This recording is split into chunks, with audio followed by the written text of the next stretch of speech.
Hello, and welcome to the Horse Race Politics Podcast. I am Louis Bromfield, and I work at Swansea University's Department of Politics, Philosophy, and International Relations. And pompous, arrogant, and no one knows quite how he got an invite back. No, it's not Donald Trump. It's my co-host, Matthew Wall. How are you doing, buddy? I'm doing really well. Yeah, I'm really enjoying this royal visit. The co-branding of Epstein and the royal family continues apace. Yes. So I've been just, as someone who's, not a royalist, I'm enjoying that. You can take a bit of Schadenfreude from the whole ordeal. Did you see the giant photo? That was good. Yeah. And I thought it was a problem, the Epstein thing with Andrew and Mandelson, but apparently actually with Trump it's cool. No, apparently it's like a club now. I am enjoying the kind of exposure of that kind of hypocrisy. Mm-hmm. I have to say that's keeping me kind of sane as I watch these images. And today we have the pleasure of being joined by our wonderful friend and colleague Pierre. How are you?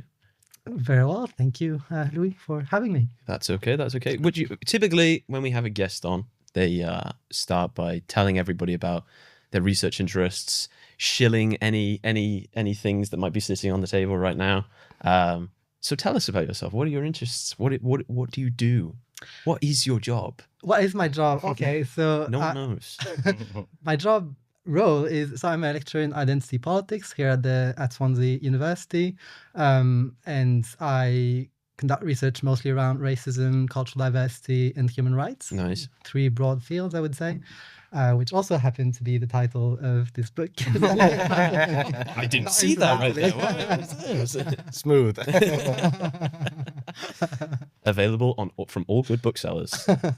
You could structure a whole module around that book, right? Really, if you think about it from a... I'm about to. Yeah. Required reading. Every student has to spend 30 quid on your book. Yeah. Yeah, I mostly put it in the kind of optional recommended list, but it may move up. Too harmful, man. You gotta make some money from people. But yeah, but like, what is? Can you tell us? Well, actually, why not? Let's start with the book. Can you tell us, in short, what is it about? What's like the thesis statement of the book? Why should people buy this? Why should people read it? Okay, so it's a proper setting pitch. Yeah. Okay. 30 seconds. Go. Come on. I'm busy. So what the book tries to do broadly, so it's based on my PhD thesis, but that was completed like 8 years ago. So actually the book is completely different, but the broad arguments kind of remain. Mm-hmm. So what it tries to do is look at the relationship between anti-racism and what we normally kind of hear about as DEI nowadays. Mm-hmm. Understood as, including minorities, ethnic minorities, people of color, into jobs, positions of power, especially just more senior DEI, diversity, equality, inclusiveness. Inclusion, diversity, equality, inclusion. Now sometimes we add B of belonging at the end of it. So very kind of controversial area of policy at the moment. So I tried to look at how the DEI can be an institutionalized way of pursuing anti-racism, of combating racism at the structural level. But also I look at the critiques that it has received, especially within the perhaps more radical strands of anti-racism, saying in fact DEI is more the problem than the solution, especially if you bring people of color, ethnic minorities into a position like Home Secretary, for example, to go and promote very strict immigration control, very harsh treatment of asylum seekers.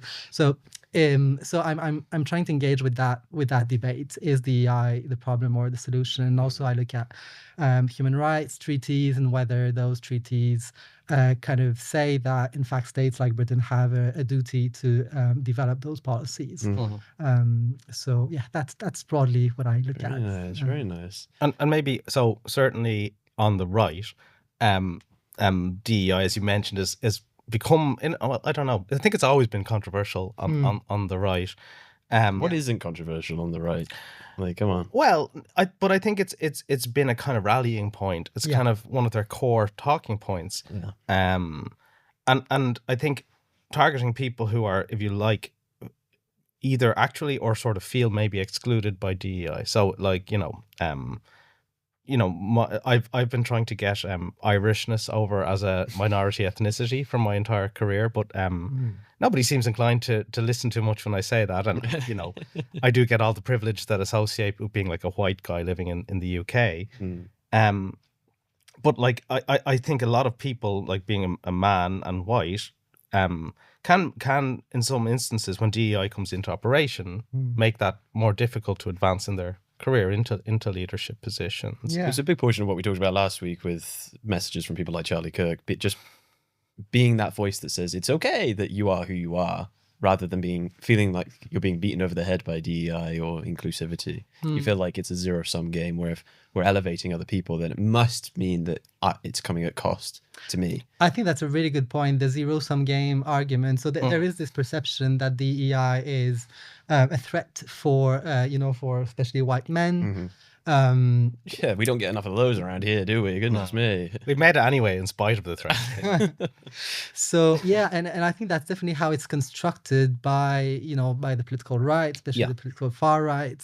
And the book engages a little bit with that, but I guess the premise of it, and it does recognize that if it is presented in that way, then there won't be wide social support for the policy.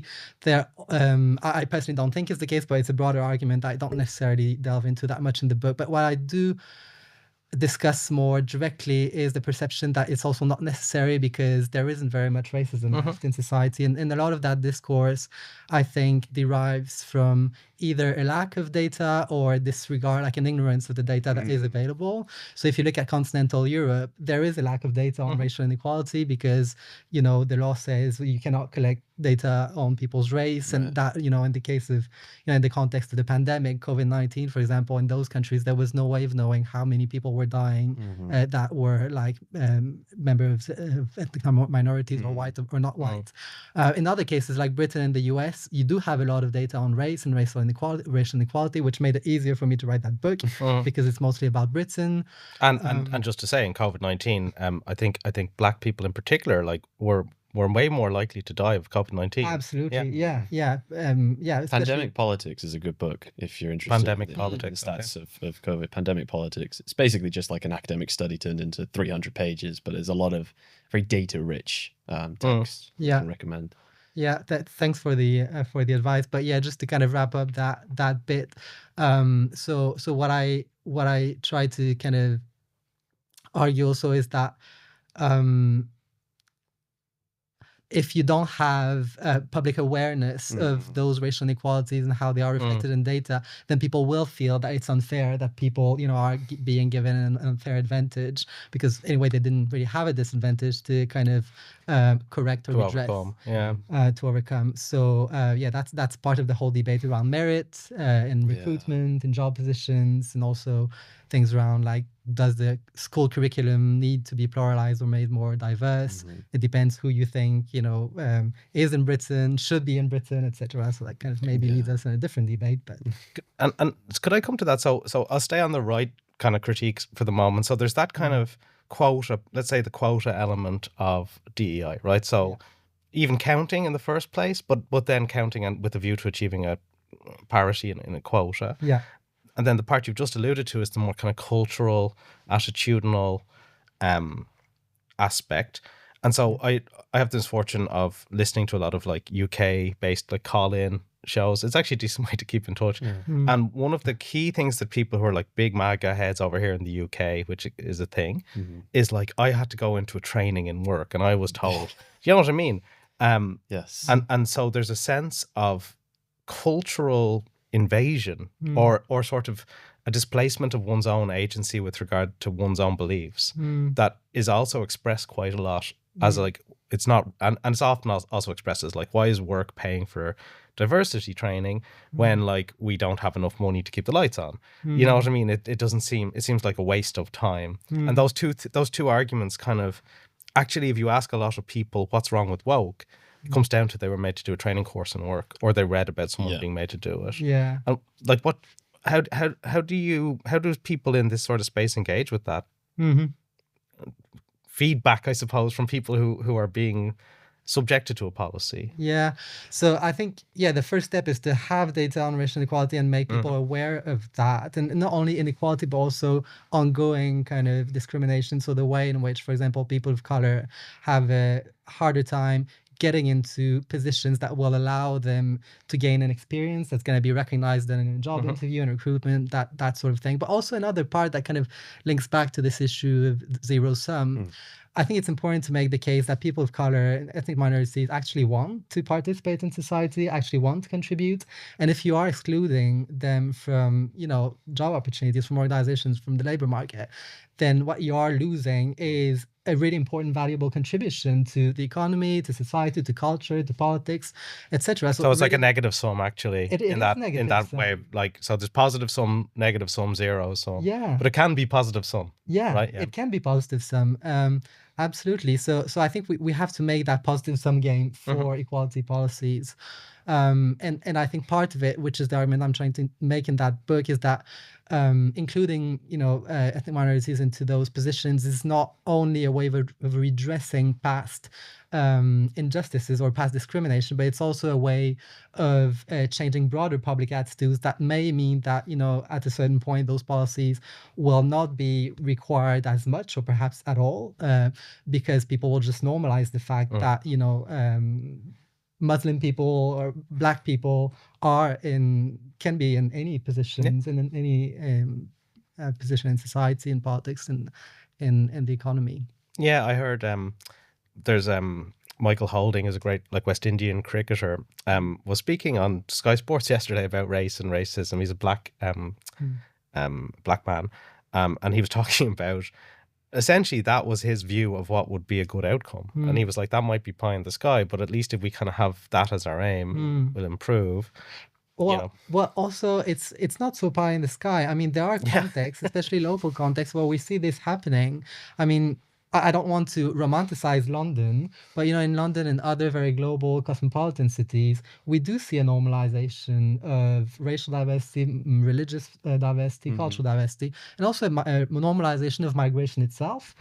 So I had when I was working in Bristol, I had a friend who was from Brazil, and he lived in London before coming to Bristol, and he always said, it was very striking to me how he said, when I lived in London, no one kind of cared if I was white or not. Actually, he was the kind of person who's probably passed as white in certain contexts, not in others. So this is very localized. Also, it's a national perception of whether you need to be white, you need to be born in the country, but it's also a local conception of who we are. So we need to keep sight of those contexts where that equality has not been achieved, completely, because we live in a world that is racially unequal, but where the equalities are less pronounced. And I think take that as an inspiration, really. And can I come from the left perspective now? So just kind of playing with the different rhetorics of criticism. So the far left, or the left perspective I'd be aware of, is that that these kind of policies tend to ignore or underplay kind of intersectionality, and especially with regards to socioeconomic class status, right? And so to be a Black person who's gone to Eton is not the same as to be a Black person who's gone to the local comp. Absolutely. And works in catering, right? Those class identities fundamentally, so intersectionality in the kind of academic literature, I mean, I'm just talking to the audience here, of course, is the idea of these kind of politicized or relevant sort of identities intersecting in individuals, if that makes sense. And often the criticism is that kind of racial diversity, equality, inclusion, basically ignores the class dimension of how to say it, of inequality, and that therefore is kind of tends to be so in the feminist literature, it's it's mostly white women's concerns, if that makes sense. And people who are operating in a more sort of Marxist perspective, who basically think that your position in society can be kind of measured by how much capital you have to your name. Say if you ignore that, you're kind of rubbing a lot of what actually happens to Black people's progress under the carpet. Absolutely. And I think it's a massive gap in really DEI policy, and we could say equality law more generally. The fact that class is not really protected as a ground of, is not a protected. And yet the people you meet, it is a hugely shaping influence. Absolutely. Right? Yeah. And we see how classes, it's not just a matter of like how much money you have to, go into university or how well networked you are to get into certain positions or internships, which is also really important. But there's also a clear symbolic and kind of stigma dimension to class, especially the way people speak, the words that they know, the city that they're from. So there's also like people are kind of devalued and discriminated regularly because of their social class. So I think there are really strong reasons to think that class should be protected as a ground of discrimination in the same way as, race or sexuality or religion. And I think there is some recognition of that even institutionally. So the Labour Party in its manifesto did have a commitment to commence a duty for public authorities to reduce socioeconomic inequality. So it's not really protecting class as a ground of discrimination, but it is recognizing that there is a link, because it's part of the same Equality Act 2010 that we have in the UK.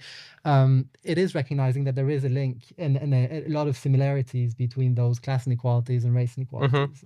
Yeah, and it opens up class a sort of ambiguity, So I was chatting with some friends, and I was visiting Bath, and we're some colleagues, and I was sort of saying I identify as like a working class person, and they were ripping the piss out of me, right? They're like, you play golf, you play cricket, you're a professor in university, like you can't think you're working class, but like I do, right? So that's in how to say it. I certainly, if you ask me to self-identify, that's what I'm going to say, right? But it would be ridiculous for me to get a working class like boost in my career at this point. Does that make sense? Yeah. And I think that does pull on another really difficult thread, is identification. Yeah, absolutely. Like, how do you know? How do you know? Yeah, and how do you measure? And so I think that's another area we have to talk about and explore a lot more. So those DEI policies normally tend to be especially interested in how people are perceived externally by others. So do people see you as a Muslim person, or as an ethnic minority, or as Irish perhaps, or as Gypsy, Roma, or a traveler? But in fact, when it is considered a matter of basic kind of ethics of identity, that people should have the opportunity to identify themselves in a certain way. So when we do that race monitoring in workplaces, when we fill out kind of these fix forms, people. well, you fix people, but you also you ask them to say, okay, who do you think you are? So there is in that way a sort of discrepancy between the information that people provide on the form and perhaps the way in which they are perceived in everyday life. So someone may say, well, I identify as Indian, but actually they're, the people they meet in their everyday life just see them as brown people, for example, and perhaps confuse them with like a Pakistani person. So there is a discrepancy, and I don't think there's an easy way out of that, because I don't think, employers should be allowed to identify externally their employees. Okay, this is who you are. But also it does mean that we are losing a little bit of that subtlety in how discrimination actually happens, how people are perceived in their everyday lives. And another example of that is how, for example, Black people may say, okay, I identify as Black, but in everyday life they may be seen as potential migrants. And they're like, well, I'm not a migrant, I'm born here. But people see them as Black and they say, well, maybe you are a migrant. And so they may be assaulted, they may be insulted on the street. All of that is part of people's everyday experience, baggage, level of mental health. I mean, some of the videos I saw from the Unite the Kingdom rally are literally British women, I think, getting chased around the place and told to go back to where they come from. Like that happened this weekend in London. And very often there is an attempt in political discourses. And they're born here. Like you said, they're born here. They have a London accent. And there's like, it's a very recent turn, especially in migration studies, and to a lesser extent maybe in race studies, to say, in fact, there is a very strong connection between people's attitudes towards migration and towards people of color or ethnic minorities. And we just cannot avoid the fact that as long as you have a discourse, a strongly nativist discourse, you will also have a degree of prejudice towards people of color and ethnic minorities. I think there's no way getting around that. And in the UK we have a particularly special version, right? Because of because of the Britain's imperial past, right?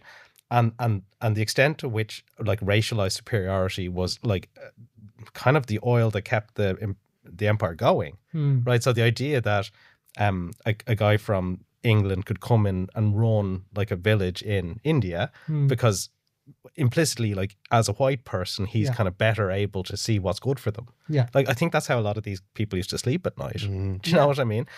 Indeed, Irishness, not, you know, I was slightly tongue in cheek earlier, was a racialized identity. Absolutely. And you can find, I mean, when we're taught history in Ireland, we're shown pictures from the British newspapers where the Irish were sort of, how would I describe it? Caricatured racially as kind of stupid, like kind of half animal people, right? That was the thing. Yeah.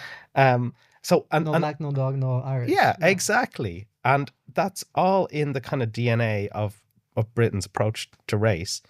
And yet, like, there's a complete refusal to engage with that. I think, and I think those on the right talk about being proud of British history and not rewriting history, which is a particularly pernicious lie, if you ask me. But like, I don't.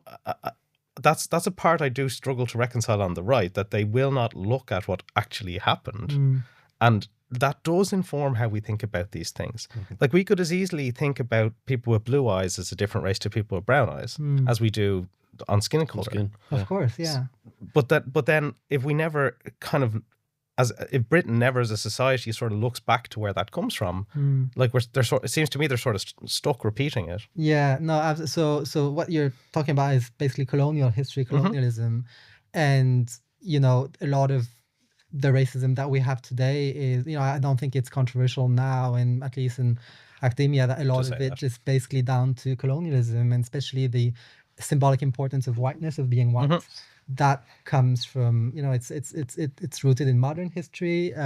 Whiteness didn't have the same meaning, or perhaps even any meaning, in the Middle Ages before, you know, the transatlantic slave trade and settler colonialism in the Americas, and so I think we have to make those links, and they are made, and there's, I think culturally there is a lot of progress that is being made at the academic level. I do think some of it is trickling down into what people learn about history in schools, but very slowly. There is a vast, I think, discrepancy, as you say, between history in the discipline of history and history in the textbooks, and you know, people who are not historians learn it at school, in the textbook, you know, or in the movies as well. And I might add, for my British friends, one thing I'd really appreciate, British people often make a joke about Irish people liking potatoes as a food, right? Which is actually quite, like, it's fine, right? I like to banter, but there was, like, so that the kind of connection of that is the potato famine that happened in the mid-19th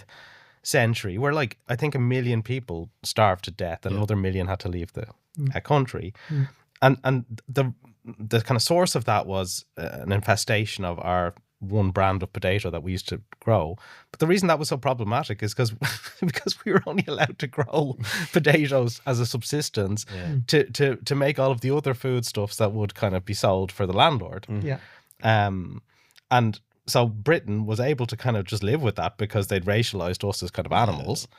And like, that happened in history. So if an Irish person is eating a potato and you want to make a joke, just do it with that in mind. That did happen. That is something. So it is kind of just to say, it can be to a certain type of Irish person very offensive. Do you know what I mean? But I think it's often it's the one form of racism I've kind of experienced, where you get kind of banter, which is something I love about British culture.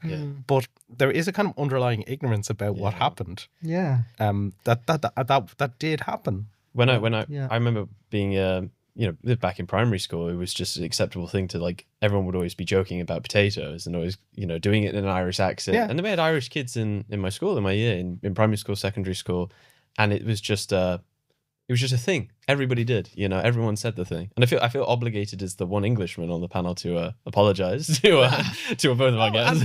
I will. I'm sorry. You know, if you travel a lot, you'll make jokes that you think are okay, that are sort of ignorant. But I think in the country you inhabit, you should have a sense of, and especially if you're really concerned about immigration and race, which apparently a lot of people are. Think about where is that coming from. I think that can help, regardless of in a way that's not political indoctrination is what I'm trying to say. Yeah, absolutely. I think so. One of the things I want to pivot to, and you kind of mentioned it several times in your answers there, was about kind of pushback towards all of this, right? So 2015, 2016 is kind of that inflection point. Trump, Brexit, surge of populist right. It's not where it began, but it's kind of where it became radically mainstream.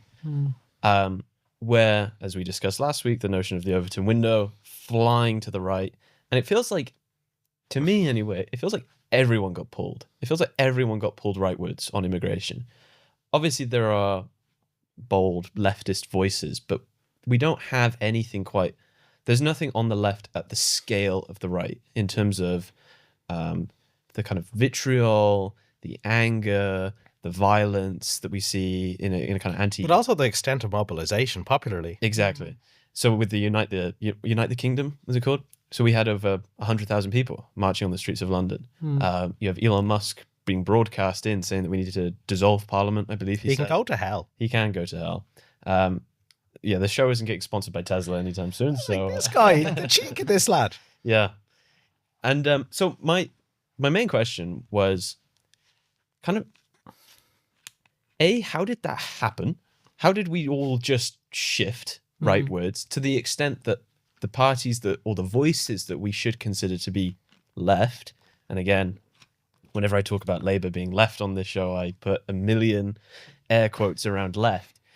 But that's kind of the point, right? The clue's in the name of the party, right? Exactly. But like, if you were to provide somebody a list of Labour's policy positions, maybe outside of employment rights, like you'd be thinking this is centre right or a right wing party. Like you have like David Cameron. Yeah.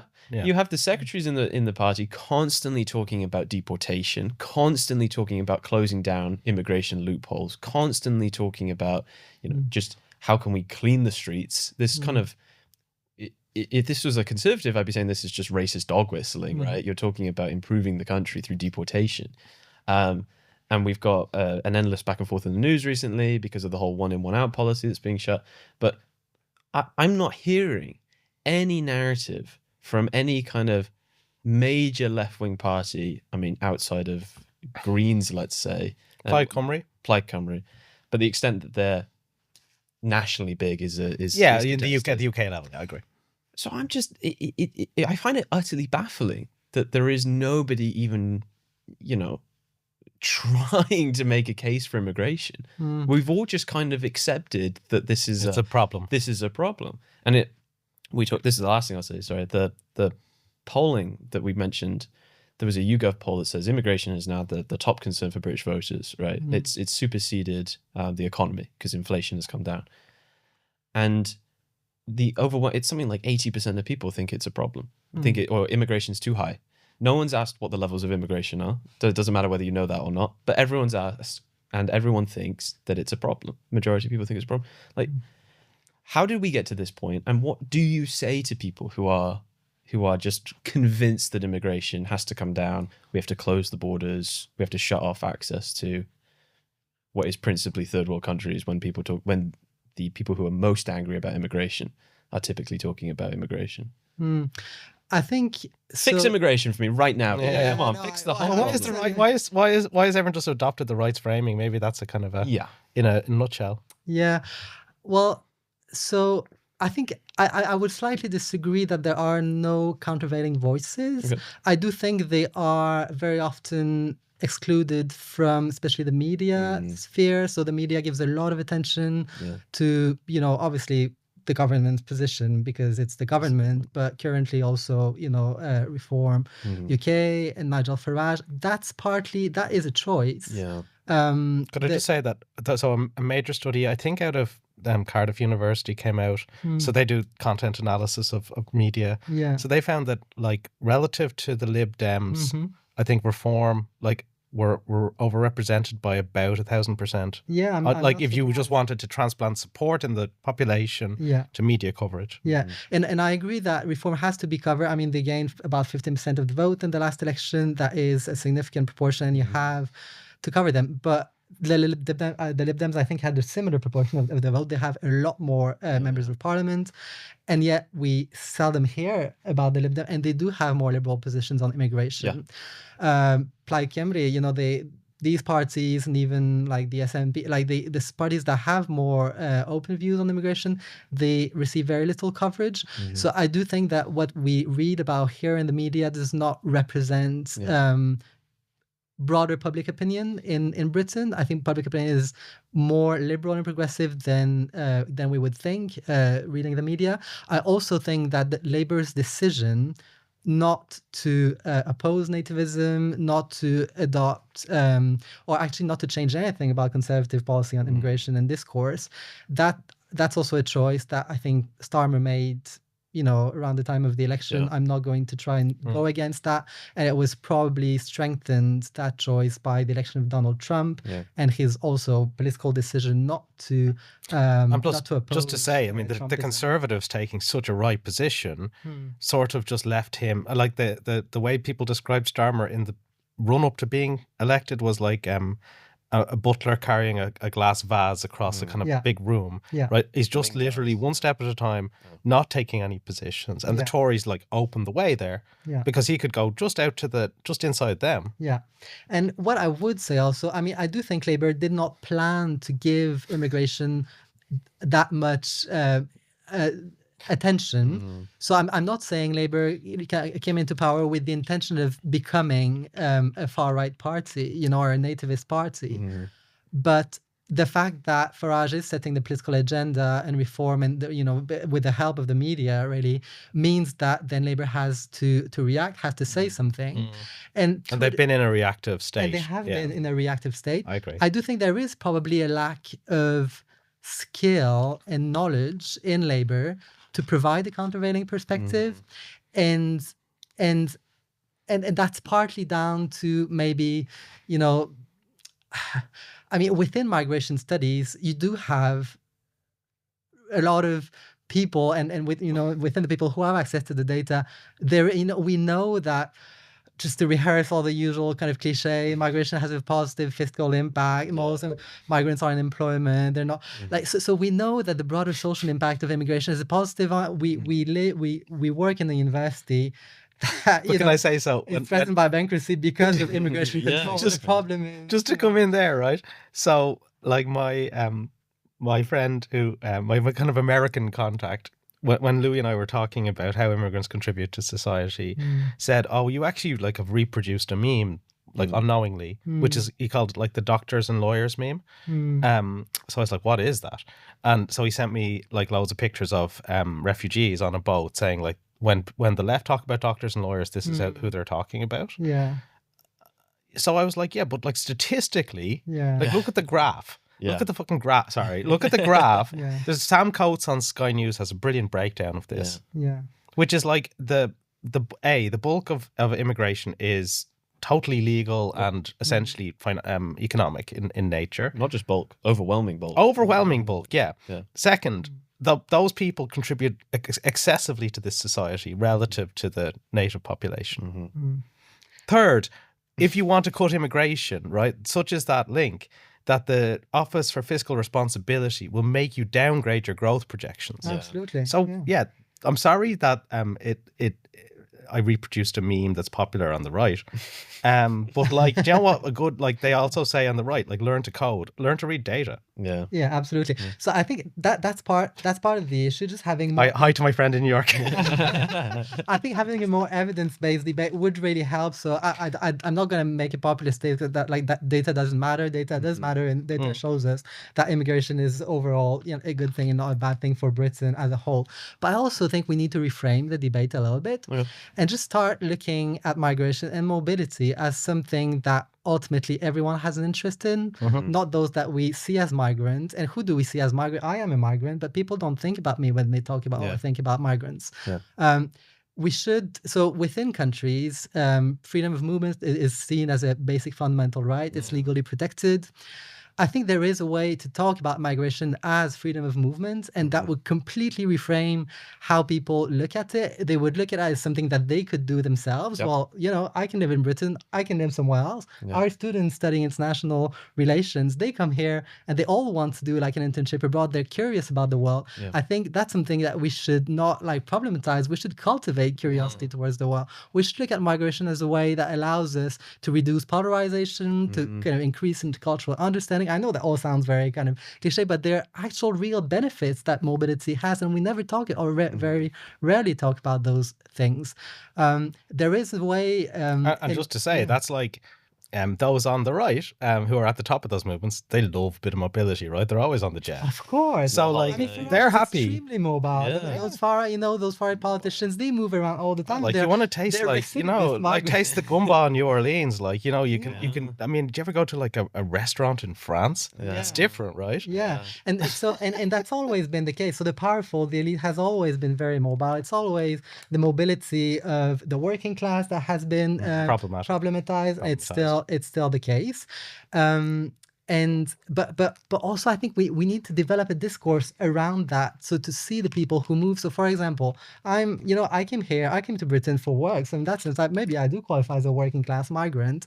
I think we should see the migrants. Me too, man. As someone who... No, you're not allowed, golf boy. You stay quiet over there. Right? I shot an 82 the other day around a golf course. Anyone who says that, it loses their privileges to working class claims. I'm sorry. Sorry. In your suit jacket, you pompous prick.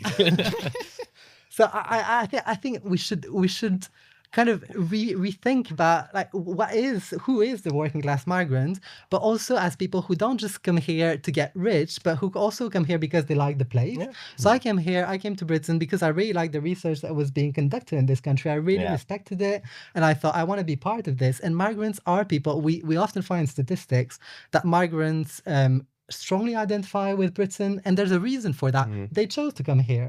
They wouldn't come to Britain if they didn't like the place, and they keep liking it. We keep liking the place despite all the discrimination, despite all the rhetoric, despite all the racism. So I think we should also start seeing migrants as people who are likely to be highly patriotic. Yeah, they're buying it. They're buying into the country. They're buying into it. They have voluntarily signed the social contract. They weren't born in it. They chose it. So if we start talking about immigration in that way, I think the perception would be completely different. But it doesn't happen. I think one of the most blatant aspects of hypocrisy that's really stood out to me is the response to the war in Ukraine. Because the general sentiment, at least it's kind of soured a little bit on the right recently, but the general sentiment around Ukrainian refugees has been a very tolerant and very accepting one. Here in the UK. Here in the UK. Definitely. Back home for me, I live in a very white constituency, which may not surprise people because of my...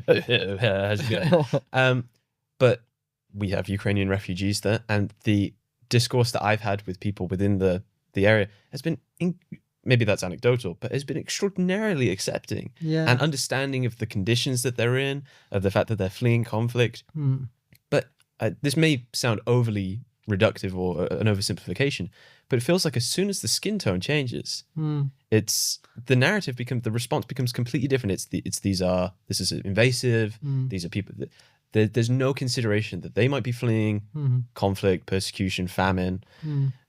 Then you extend that even further, I guess, to the general response to the genocide in Gaza. It's like they are out there. I don't care.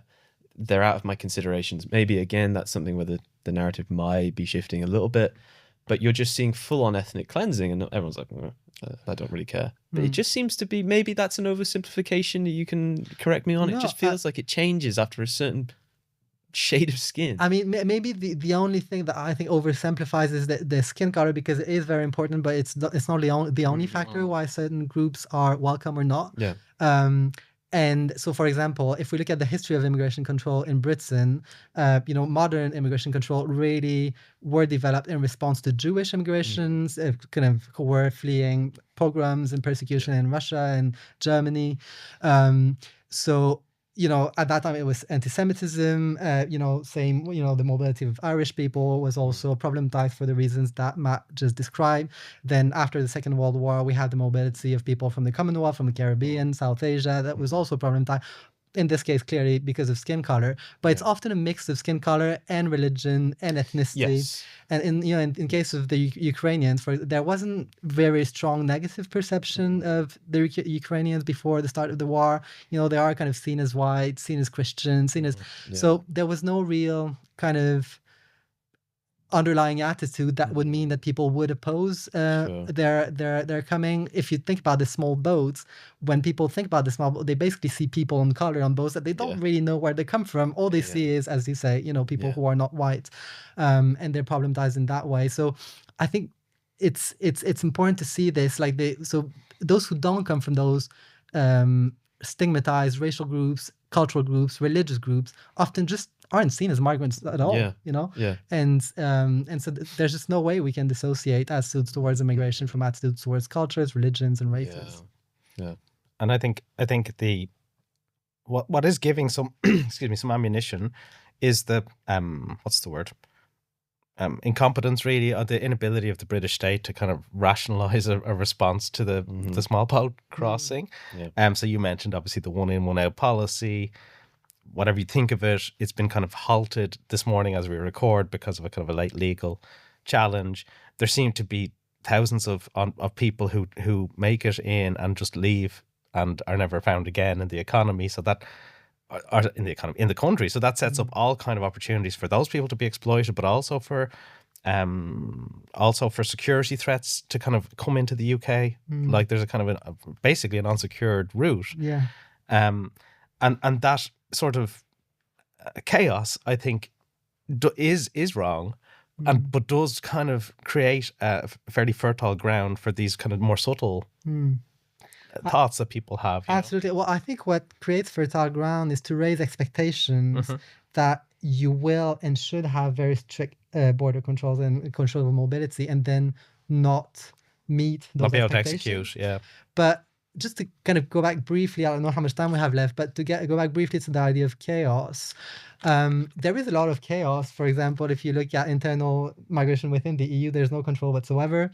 There is a lot of chaos, and chaos when people who come from pretty much anywhere in the world on planes. They're not vetted. People who come. No, I mean, I still have the Irish passport. You just stroll around the place. Yeah, it's grand. Exactly. So you can get a train from one country to the other and nobody even checks your passport. Exactly. So it's absolute chaos. So what do we see as chaos? We see as chaos those who come in those small boats who are not white, and we see them as potentially threatening. Why are they seen as threatening? Because they're told.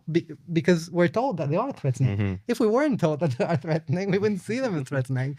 And there are very little kind of reasons to think that those people coming in on small boats are more threatening than those coming on the planes.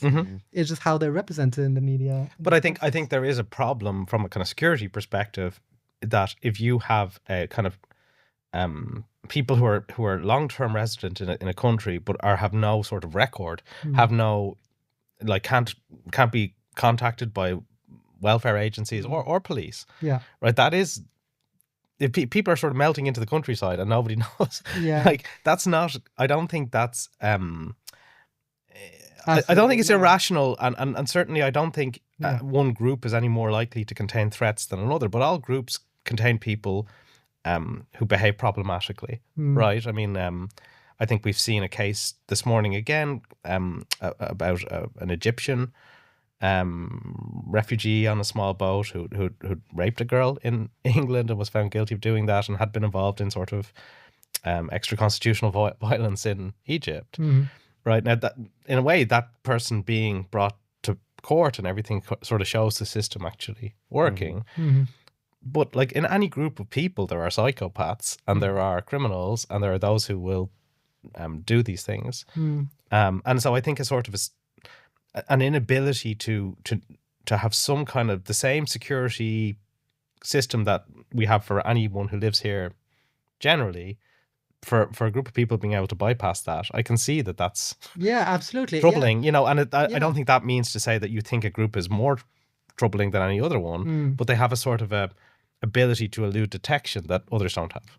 Yeah, absolutely. What you're talking about now is basically undocumented migrants and irregular migrants, and that's that in itself I mean, I totally agree. We shouldn't have people who are like who basically have no like very few legal rights apart from those that are. Yeah, and they're also open to exploitation. Like, I mean, Yeah, that's yeah, probably at absolutely. scale the bigger And problem. it also comes with like because these are people who are completely marginalized from society, it creates all sorts of problems, and that can become be associated with certain types of criminal behavior. I mean, so personally, I'd slightly disagree with you in the sense that if I were someone who is in Britain, who doesn't have any documents, who has very few ways of defending themselves, would I really go and try and commit a crime, knowing that I kind of lose everything? That you're like a if I get- non-person. I'm a Yeah. non-person. I will be deported. I will be identified. I'm like, I think I'd be the last person like trying committing criminal act. So I really don't think undocumented people are like more likely or even equal likely to commit the. But anyway, I guess it can happen in any group, and I do think that having kind of significant number of people living in a country in the long term without any kind of official existence is a problem for them and for society more broadly, because it also means they cannot really contribute properly to society. So that is a problem. And then that it kind of raises other issues about what to do about this. As long as you have immigration control, you will have people living in a place without documents.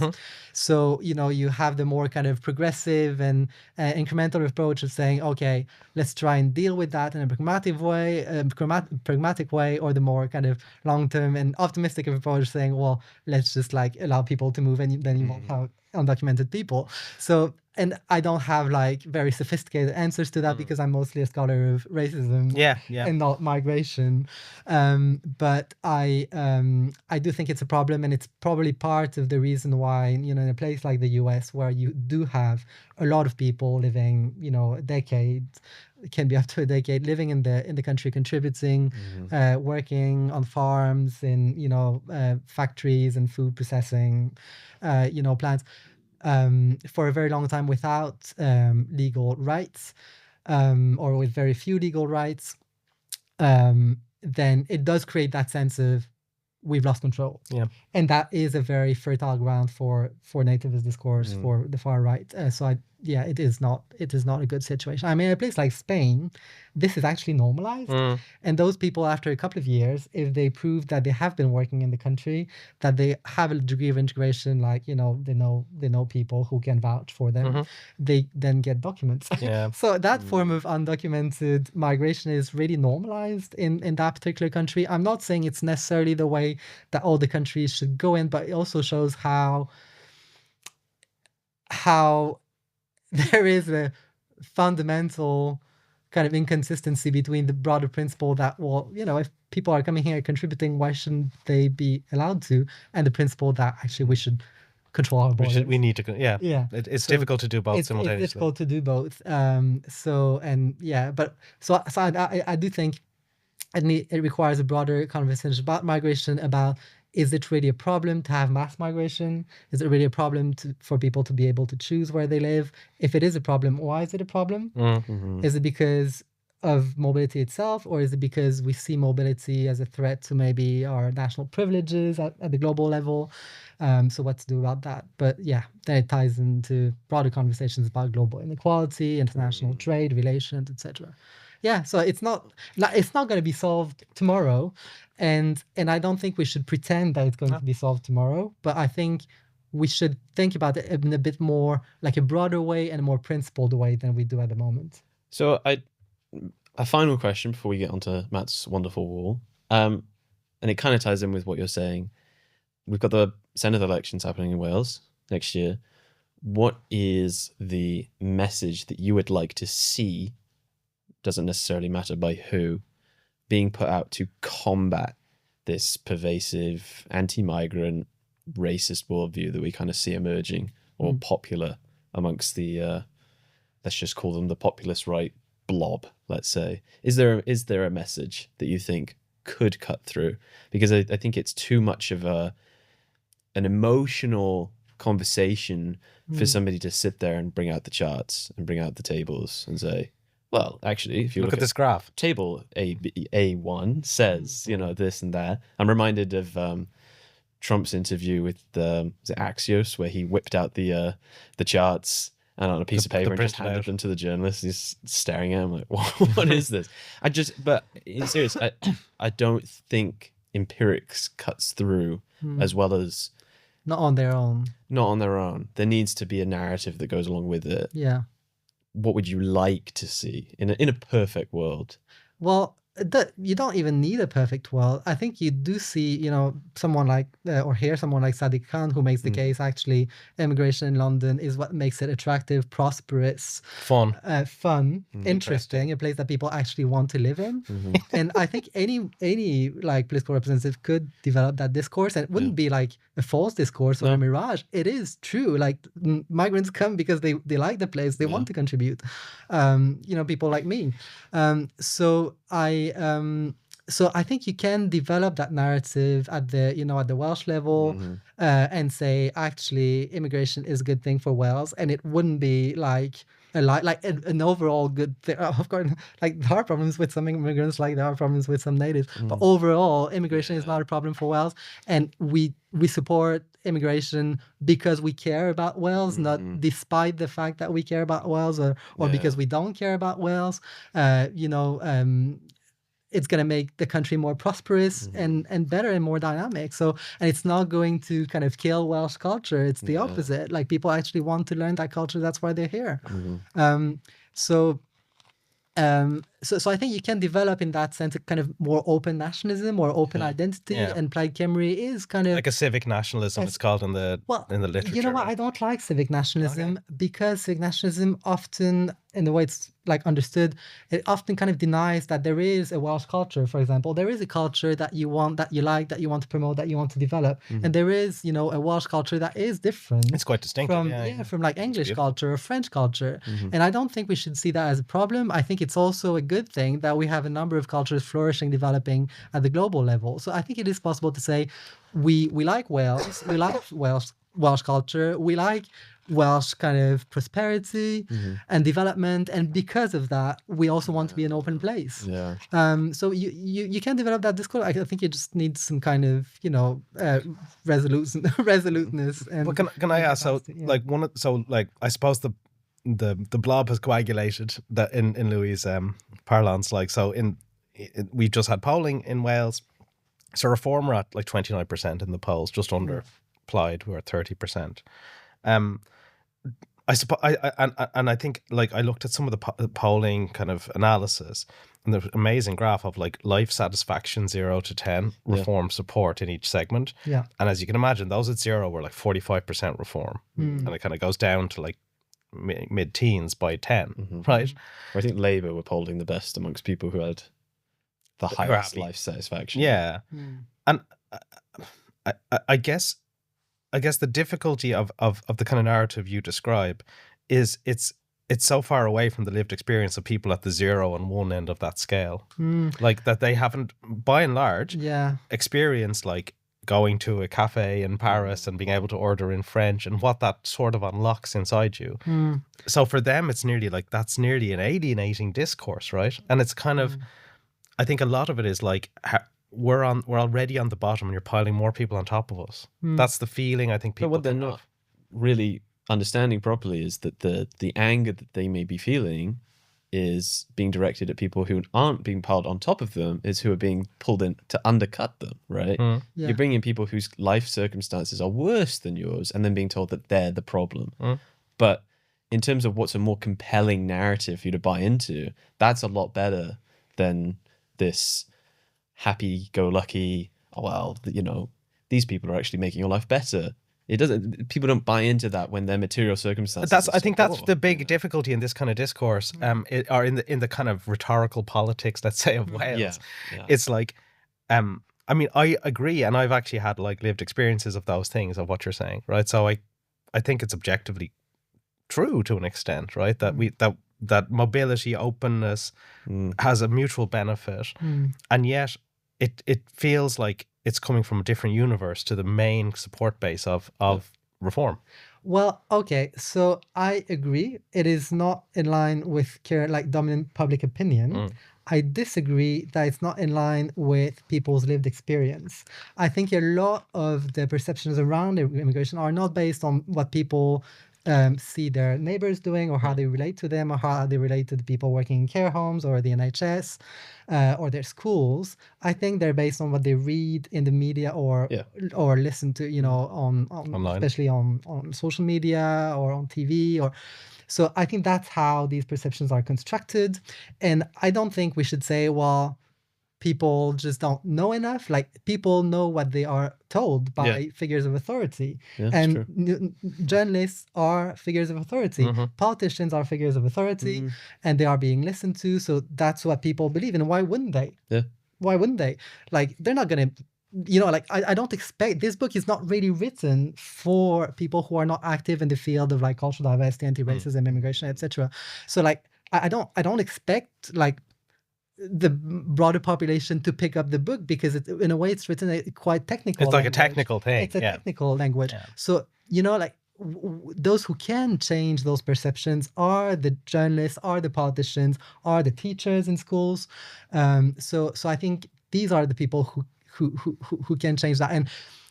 And to the extent that the perceptions that immigration are a problem are, in my view, driven by the discourse and not the lived experience, then they can also be changed through the discourse. Yeah, that's a very reasonable position. We're going to finish off with Matt Wall. Yeah. Matt Wall. You invented this thing. Matt's Wall of the Great Crack and the Sad Sack. So for your Sad Sack, I do have someone to nominate myself, but I will let you go. Okay. So I have a picture of our First Minister here, but what I'm putting in the Sad Sack is not the person, but the discourse actually that she's ventured over the summer, which is the Red Welsh Way. Yes. Has this penetrated your consciousness, Pierre? It hasn't yet, but I'm looking forward. Well, don't worry about it, because it probably shouldn't penetrate. I think your it's effectively been abandoned. Yeah. So I alluded to the polling that's come out during the week. So like, Plaid Cymru and Reform are essentially neck and neck on kind of about 29 to 30% each. Then Labour are in the like low tens, like 14%, something like that. Low teens, yeah, exactly. And that this marks the kind of not a shock, but a kind of a continuation of what would actually be a shocking trend if it comes to fruition in the election itself, right? So Welsh Labour has always been the largest party pretty much every time we've held an election, apart from the occasional European election humiliation, and obviously we're kind of gearing in the podcast towards forecasting what's going to happen in the election, and there'll be a by-election coming up as well that we can kind of get our teeth into. But in the summer, like being an immigrant, I was working in the summer, across the summer, like being a working class immigrant, that's my thing. Contributing to and so I was following what was going on, because I'm like, Eluned Morgan's relatively new in the job because of the absolute bin fire that was the Von Gething premiership, right? So like, she started at a disadvantage, and her attempt to kind of launch a message of like her leadership of her Welsh Labour was the Red Welsh Way, which, let's face it, doesn't exactly like trip off the tongue. No. You have to actively slow down your speech to get it out. And is a kind of a callback to Clear Red Water of Rodri Morgan, a former First Minister, which is essentially meant to capture the idea of like Welsh Labour being more left wing, essentially, than British Labour. Problematically, though, they can't actually instance any example of that, which means that the message is like fundamentally incoherent and open to literally ridicule. So I was using Red Welsh Way as like a joke in my public engagement work in the summer, right? And like anyone who follows Welsh politics was laughing along. And so this has been quietly buried, and I think this might be the last time you hear Welsh media coverage of the Red Welsh Way. This is probably the most coverage that it's gotten. Let's be real. It's not exactly taken off. But for aficionados, I don't think anyone engaged thought it was a serious position, because of Eluned Morgan's refusal or inability to actually oppose Keir Starmer or show having persuaded him to actually do something he wouldn't have just otherwise done. Yes. But if this was like, so it to those who kind of follow this thing, it didn't look viable at launch, but like that this was the effort doesn't indicate like a campaign, a leader or a campaign infrastructure capable of recovering. Yeah. And so they're the sad sack. The Red Welsh Way is literally, I hereby declare it closed and buried. So, you know, if I'm wrong and we're seeing Red Welsh Way posters all over the streets of Wales, you can tell me that I was wrong. You're wrong. And I'll continue to try and pronounce like it. I always want to say Wed Welsh Way. So I won't even try. But I did a little bit of media work yesterday as well about Eluned Morgan not agreeing to go to the banquet with Trump, and her reasoning for it was the passing of Heaven David, and said she had to support her colleagues. And I said that it in the same way that we talked about Charlie Kirk last week, I said that it, as horrible as it is, it did give her a very plausible reason for getting out of any kind of association with Trump. But my main problem with that was opportunity for her. Yeah, this was the point I was making was like, okay, if that's what you're trying to avoid, if that's the judgment call that you've made, what are you trying to create? What image are you actually trying to build? And that's where the Red Welsh Way becomes even more laughable, is because that was the attempt at an image creation that has then. But even the refusal to go to the banquet, that could have garnered her significant media attention and actually allowed her to build some Red Welsh water. You know, maybe have a chat about, you know, paedophilia being problematic in Britain, right? In Wales, at least. In that crowd, that's a bit of a contested subject. That's not the kind of buzz we're into. This was like a moment of maximum exposure for her. And while I wouldn't impugn the idea that she was supporting her colleagues, right? I can't say that. She could also have said, and I wouldn't go anyway. Yes. But her instinct is to her instinct seems to be opposite of what political success looks like. And so you do wonder how did someone get of Starmer, to be honest. You do wonder how some people get to where they get to. I mean, she didn't face an election. No. She didn't face a competition internally because Welsh Labour was actually meant to be running the government and had to kind of quickly resolve this problem. Yeah. But like that, this is her kind of concept, and then her performances are about the same standard, unfortunately. So I've got a tangential additional candidate for the sad sack this week, but it's your ball, so it's your decision. My nomination is former Governor Andrew Cuomo for the sad sack, because he came out very recently and said that the horrific Gaza war must end.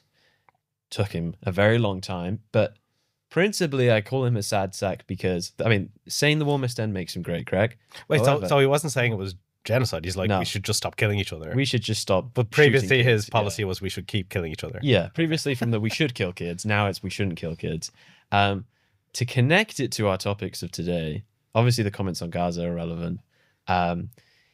His opposition in the mayoral race, Zoran Mamdani, who's polling significantly heavier and better than I think on the prediction markets, Mamdani's at like 85% now. He is the clear favourite. 3 months ago, I had to check this to make sure I had this right.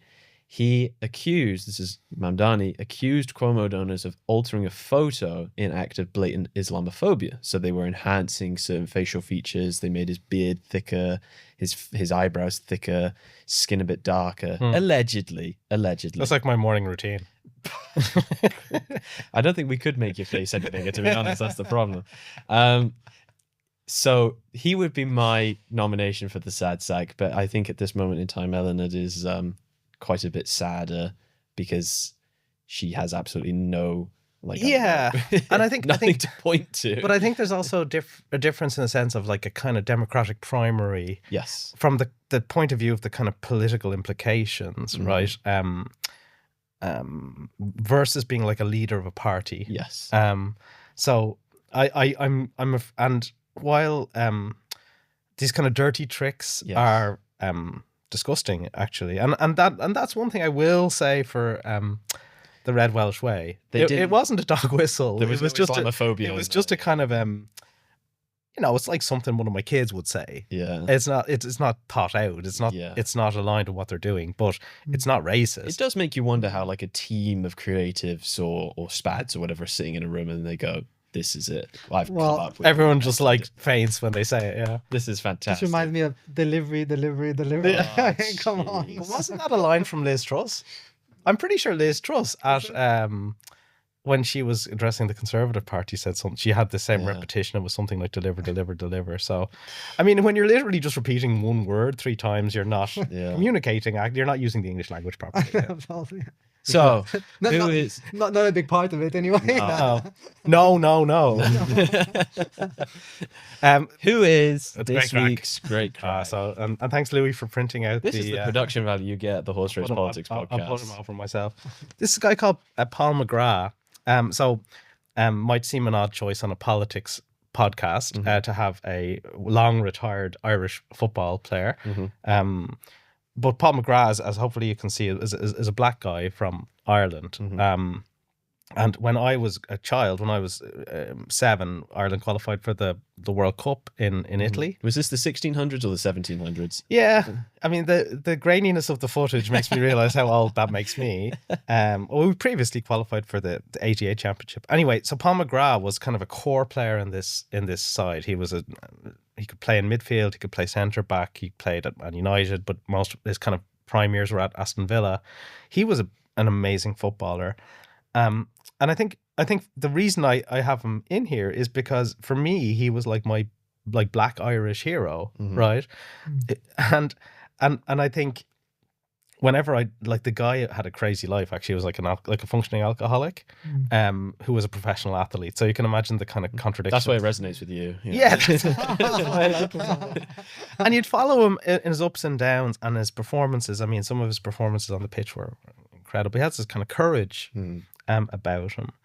But I think for me, he sort of had to nearly embody being a black Irish guy. You know, we had Phil Lynott as well, who's in a similar sort of vein. And obviously we have black people living in Ireland. But when I was growing up, there was very, very few people who weren't white that I would see on a daily basis. And I think Paul McGrath was a big part of, in my childhood, the kind of ideas that we discussed, like that. It doesn't really matter that he's black. Do you know what I mean? And that you follow him from your heart because he's a great player and a kind of a brave guy. And it made being a black Irish guy, at least in my imagination, not a contradiction in any sense. So he's my great crack, and he's like still living in Wexford, down near where my sister lives, and I follow on Instagram, and it always cheers me up seeing him going for a walk or something. And I think I suppose that's what's troubled me. We talked about Brexit as a kind of an inflection point, and Trump obviously as well. Like in the Ireland I grew up in, there was a sense, and even I lived through a lot of human movement, right? So Ireland all of a sudden became a kind of destination for people to live. I think underlying it was a sense of racism is just wrong, and stupid. And but morally wrong, right? Like, and I think a lot of that is Paul McGrath talked a lot about the abuse he used to get as a child, right? And you'd think, Jesus, would you want to be a person doing that to someone else? And you know, I think for me, just having that kind of icon helped me to try as much as possible to be anti-racist, and continues to inform that. So he's great crack, and he's a great fella. Yeah. Continues to try be anti-racist or continues to be anti-racist? I try. I think we all have a kind of categorization mechanisms that we used to kind of process all the volume of people we interface with all the time. I mean, if you put like an ancient human being in a city, they'd probably go insane. Do you know what I mean? They'd be just like lying on the pavement, not able to understand. And there's always a danger of the kind of conflation of race and desirable or undesirable characteristics, and it's always stupid to do that. I think being a true anti-racist is realizing that you were socialized in a world that is structured by racism. So you know, we have all internalized in different ways. So, but there were other anti-racists and people who sort of through their lives or through their politics, like have fought to get us to where we are. Right. So we don't have slavery. Right. And it's up to us, I think, to be part of that. But like, I think it's good to acknowledge that, like, there could be a lot worse places where we're starting off, and the fact that we're not is it's our inheritance in a sense as a generation.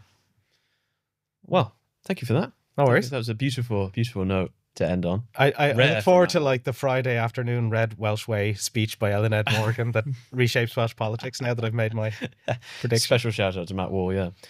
So thank you very much for listening to this week's episode of the Horse Race Politics Podcast. Thank you, Pierre, for your time and effort. We now get to call you a friend of the show, which is a great privilege. Pierre's book, Anti-Racism, Multiculturalism and Human Rights, Reconceiving the Politics of Diversity in Employment and Education, rolls off the tongue, is available from all good booksellers now. You should have called it Red Welsh Way. You should have called it. I should say long title, but relatively short book, so don't read. Very good read. I can recommend the book as having read it, yeah. Find it available from all good booksellers today. Thank you for listening.